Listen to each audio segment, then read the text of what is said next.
Hello, Sacred Heart family, and happy Easter. Father Michael here, and we have so much exciting good stuff happening at the parish. I'll just jump right into it. First, church directories, right? For the first time in over 32 years, we are going to have a church directory for our parish again. What is that? It's basically like a yearbook for our church. You might think, why do we want to do that? Why? Because we care. We care about each other. We care about our community. And we want this snapshot into this year, who the Lord was calling to be a member of this community at this time, where we were in our lives. You got a lot to be grateful for and a lot to be proud of, right? It's been a rough few years, and we've come out of it, right? We've come out of it firm in our faith and strong in our love for our God and for each other. And so we should memorialize that. And if you don't do it for you, do it for me. I would just love to have this church directory with me wherever I go for the rest of my days, to be able to look back and see what the Lord was doing in our lives at this time. How much does it cost you? Zero. Absolutely nothing, right? All you have to do is just sign up to get your photos taken. You and your family, or just you and your spouse, or just you. Whatever your living setup is, you can take out a slot and have your photos taken. It'll happen here at the church in the office. We'll have one of the rooms there ready for it, and you have a professional photographer take some photos, and then you look at them and you choose the one that you like the most, and you actually get a free 8x10 of that photo, and you get a free church directory.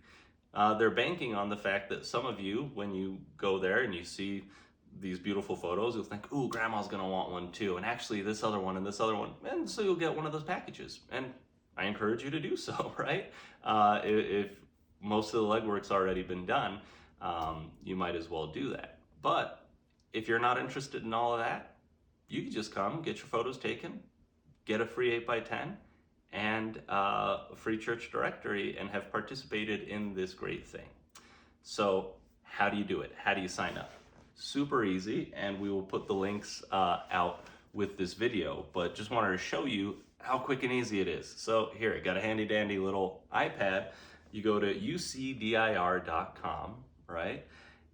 Unique church directories. And then on this first page, you'll see photography appointment scheduling login right there. Just click on it on the right side of the page, and it'll take you to a login. Our church code, we'll send that out to you, but it's NM103. And then our password for you, it will be photos, plural, photos. Click enter, and there, you've got the dates and the time slots remaining on those days. Those dates that we have the photographers reserved is Wednesday, May 18th through Saturday, May 21st. And then Wednesday, June 15th through Saturday, June 21st. If you click on a day, it'll show you all the time slots that are still available for that day. So right now you see there's still a bunch of options. I don't know how long that'll last. They might fill up pretty quickly, so please, if you're interested, get on this sooner rather than later. And I hope that we're all interested, because it's a pretty great thing. All right, so that's it for church directories. Second thing, and this is big, Corpus Christi. So Corpus Christi processions have been a part of the church for hundreds and hundreds of years. And it is our celebration of the fact that Christ is with us, that he is among us in the Blessed Sacrament. And so every year on the Feast of Corpus Christi, which for us this year is in the US, Sunday, June 19th, so right after we got done taking all of our photos, right? We are going to have a procession, but not just what you think of with your typical parish procession where you're just going around the church grounds and you go back into the church. That's great, but this year we're gonna do it up big. We're gonna do it up historic, because as far as I have heard, we have never had a procession between the two Catholic parishes in Clovis, right? To show that we are one big crazy Catholic family and we do this together. Well, that's what we're gonna do. And so we're gonna have on that Sunday a procession from Our Lady of Guadalupe to Sacred Heart, with the Blessed Sacrament, with stations along the way where we're stopping and adoring our Lord. And it's just going to be a beautiful thing, and I want you to be a part of it, right? And for that to even be able to happen, we need planning meetings. So we had our first planning meeting, which was just the two parish councils coming together and saying, is this something that we want to do? We realized, yeah, absolutely, it's something we want to do. And so now we're going to have our first general planning meeting for anybody and everybody who thinks that they can help to be able to come and give their input and share their talents and their ideas with us. And it's actually going to be tonight. So, sorry, we announced it at Masses, but if you haven't heard yet, last minute, it's tonight at 7 p.m. at Our Lady of Guadalupe at their Emmaus Center, which is just behind the church on West 2nd and Reed Street, right? You should see that's where the people are going to be going. So tonight at 7 p.m., if you're interested in coming to that planning meeting at the Emmaus Center of Our Lady of Guadalupe. All right, so that was thing 1 and thing 2. And now we'll wrap it up with thing 3, which is very important. We can't forget about Ukraine, right?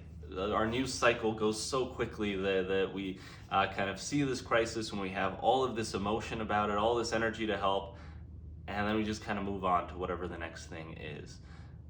We can't forget that it's going to take decades for Ukraine to rebuild. I mean, millions are still displaced. There is still an active war going on, and the need for the whole world to come together to help is great. And so sending out a parish email that has different ways that you can help, different options for you to be able to continue supporting our brothers and sisters in need. And I hope that you do so. And if you are not on our parish email list, then find a different way to contact. Maybe I'll put the list out also through social media. But we got to keep these things from escaping our minds and our attention, because people still need our help. And thanks be to God that He's blessed us enough to be able to help, right? To be in a position to be able to help, even with just a little bit, but to help those who are in desperate need. All right, so those are the 3 things for this week, but know of my prayers for you, and please keep me in your prayers as well. God bless you. Bye-bye.